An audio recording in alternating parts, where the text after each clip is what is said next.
だけでこのチームにならないけどね。絶対なんないですね。やだ。ペロペロペロタンだよ。やだ。ね牛タン。牛タンです。はい、牛タンドリフト。改め牛タン。さあ、スピードではポロタンの方がありますが、ドリフトしてる。いやー、何にも今、86ドリフトしてる。おい、うまくやった。さあ、木坂慎二スピン。そうでしょ。いい立ち上がり。立ち上がり。ペロタン東北は。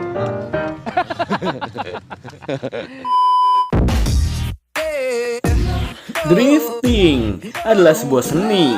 Tidak hanya berupa keterampilan teknik mengemudi dengan kecepatan tinggi, namun juga harus dibarengi dengan kontrol mobil yang menakjubkan, di mana pengemudi harus berusaha membuat mobilnya berada dalam posisi miring dan meluncur dari sisi ke sisi selama mungkin, men.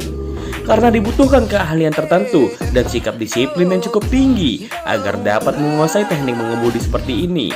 Drifting tidak lagi hanya menjadi sebuah tren, tetapi berubah menjadi sebuah olahraga profesional yang cukup populer di berbagai negara.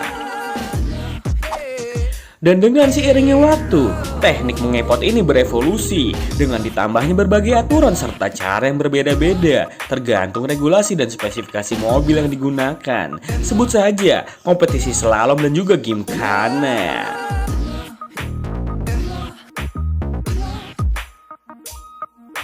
Kuy, tonton video ini untuk mengetahui sejarah olahraga drifting serta perbedaannya dengan slalom dan juga gimkhana, men.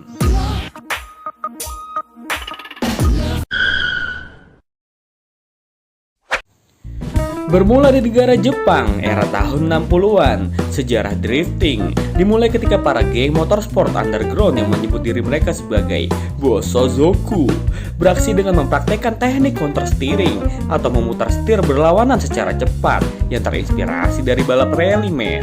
Mereka melakukan aksinya di jalanan pegunungan yang berkelok-kelok dan beraspal licin di wilayah Rokosan, Hakone, Nagano, dan Irohazaka.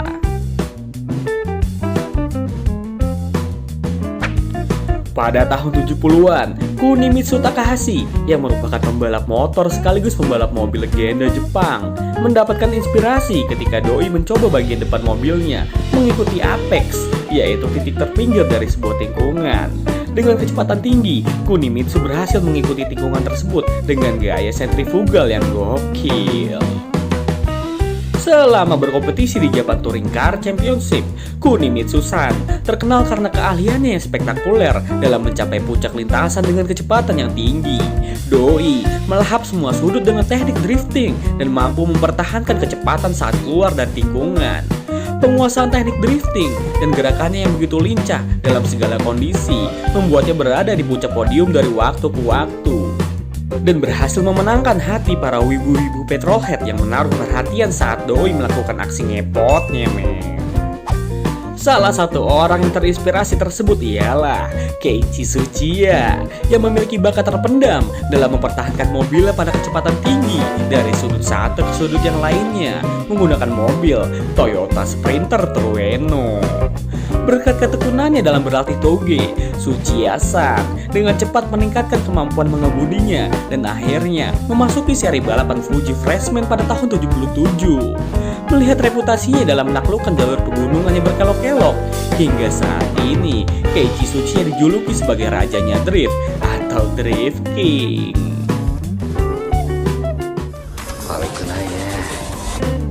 Sementara Kunimitsu Takahashi mempunyai gelar sebagai The Father of Drifting.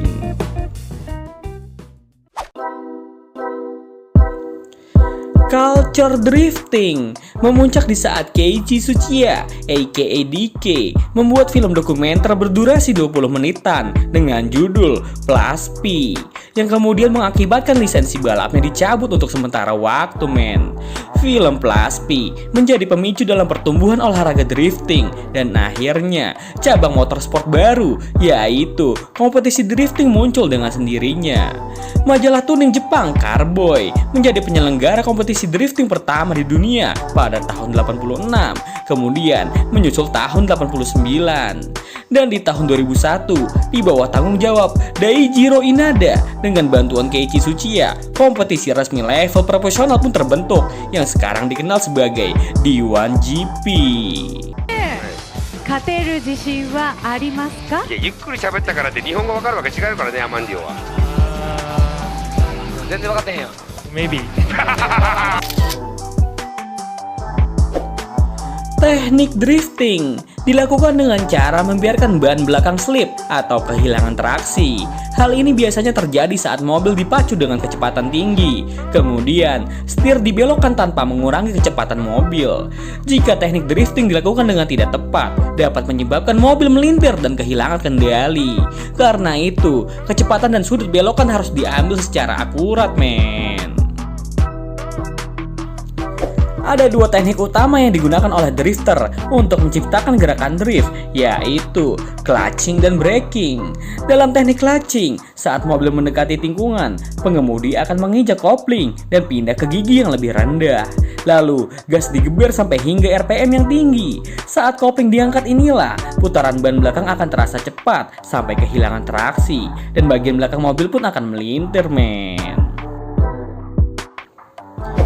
Sementara dalam teknik braking, pengemudi menarik rem tangan saat memasuki tikungan sehingga menyebabkan ban belakang terkunci dan kehilangan traksi sehingga menciptakan gerakan drift.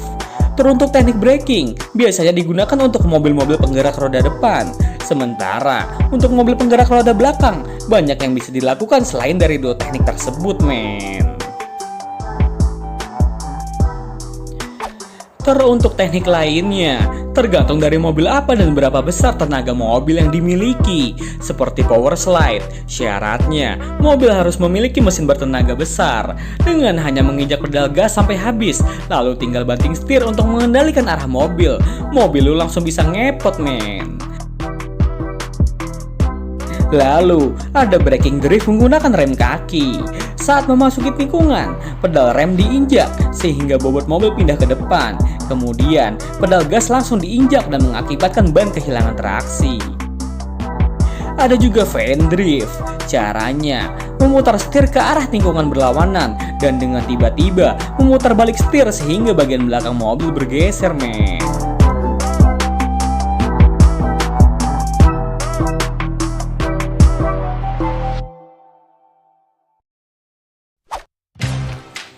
Di tingkat kompetisi teratas, D1GP masih menjadi acuan sejumlah ajang kompetisi drifting di berbagai negara, seperti Formula Drift di Amerika dan Drift All Stars di Eropa.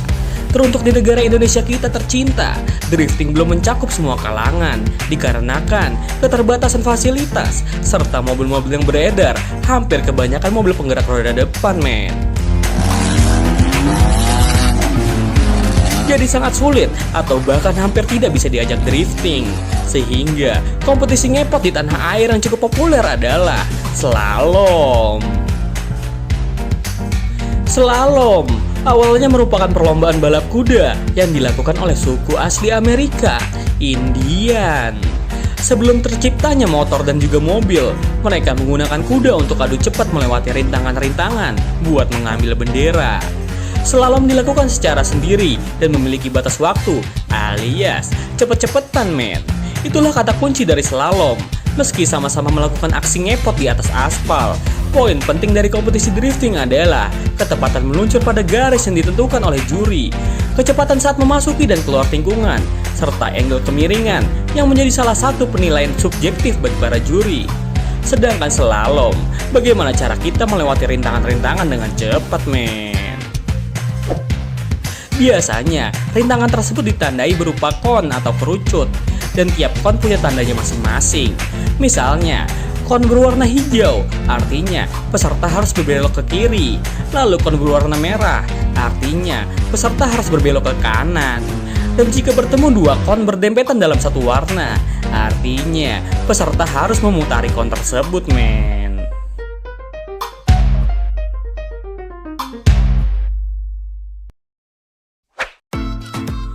Sementara, Ikatan Motor Indonesia sekarang sudah mulai menggunakan nama Gymkhana dibanding menggunakan nama slalom di setiap kompetisi yang diadakannya. Sebenarnya, tidak ada perbedaan terlalu jauh terkait peraturan yang ada. Lalu, istilah Gymkhana sendiri mulai populer sejak pembalap rally asal Amerika, Ken Block, membuat video serial yang berisi aksi-aksinya saat unjuk kebolehan melakukan teknik drifting, melewati rintangan-rintangan dari berbagai lokasi, mulai dari jalanan umum, rel kereta api, hangar pesawat, dan juga pelabuhan, men. Sebagian orang pun menyebut jika Gymkhananya si Ken Block ini merupakan gabungan dari drifting dan juga slalom. Walau sebenarnya itu hanya masalah penamaan saja, men. Dan Ken Block membuatnya menjadi lebih entertaining dan menarik untuk ditonton. Gimana enggak? Dari spek mobil aja, si Ken Block menggunakan Ford Fiesta RS, spek WRC, tuningan divisi balap Hoonigan untuk melakukan aksi Gymkhananya. Dan sempat menciptakan sebuah Mustang Monster hasil kerjasama dengan Ford yang mereka sebut sebagai Hoonicorn. Ya, Hoonicorn sendiri merupakan sebuah plesetan dari kata Hoonigan yang digabung dengan nama makhluk mitos kuda bertanduk unicorn. Kurang serem. Nah, diganti pakai yang ini baru cocok, men. Dan teruntuk tahun ini, Hoonigan Racing mengumumkan jika Ken Block dan Ford akan mengakhiri kerjasamanya yang telah dijalani selama 10 tahun itu, men. Tidak disebutkan secara rinci alasan berpisahnya Ken Block dengan Ford. Namun, tampaknya doi akan kehilangan Ford Mustang Hoonicorn tahun 65 tersebut sebagai dampak dari perpisahannya. Dan menurut gue, Gymkhananya Ken Block akan tetap berlanjut dan didukung penuh oleh Subaru. Terlihat dari video Gymkhana terbaru yang memperlihatkan Travis Pastrana mengendarai Subaru WRX dan tandem dengan Subaru BRZ generasi terbaru, men, yang merupakan saudara dari Toyota 86 tahun 2021. Anjay. Oke, segitu aja dari gue. Kalau ada yang kurang atau salah mengenai informasi tersebut, bisa kalian komen di bawah. Thank you yang udah nonton. Sampai jumpa di video selanjutnya.